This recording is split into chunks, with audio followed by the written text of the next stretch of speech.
Hey, what's up, guys? I'm out in the woods. I thought it was important that I make this video in the woods. So,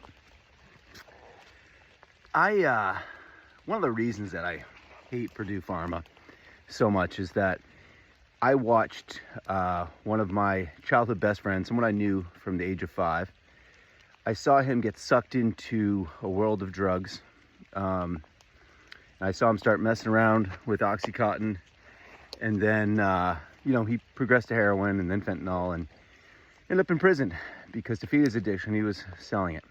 During the pandemic, after he was sentenced, he went to prison in Pennsylvania. And, we had basically lost touch before that. But when he went to prison, he started calling me and I started talking to him. A lot of people wouldn't even take his phone calls because, they thought what he had done was so bad. And I thought it was bad too. But I still, when you know someone since you're 5, you take their calls when they're in prison. And it was interesting because he knew he had screwed up his life. He had. And he was very remorseful for the things that he had done and how he had ended up in prison. And at one point he was in Pennsylvania, and then he got switched to, he got brought back to New Hampshire and was in Stratford County jail because he was awaiting a trial that they wanted him to testify in. And because of COVID and because of continuations with the court, the case kept getting put off and put off and put off. And then there'd be lockdowns because COVID and, so the case kept getting pushed off.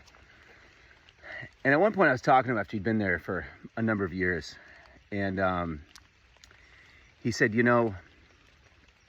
John, I know that I deserve to be in here and I've done some bad things, but he said, I haven't seen the sun in 3 years. He said, I haven't been outside in 3 years. Can you imagine that? Not being outside for 3 years? And at the time, I almost didn't believe him. And I ended up actually calling Stratford County Jail. And I said, hey, do your prisoners ever go outside? They have like a rec area outside. She said, no, they're inside 24 hours a day, 7 days a week. So yeah, he was inside for 3 years. Did not see the sun for 3 years because of, his participation in the opioid crisis. He participated and he's paying the price.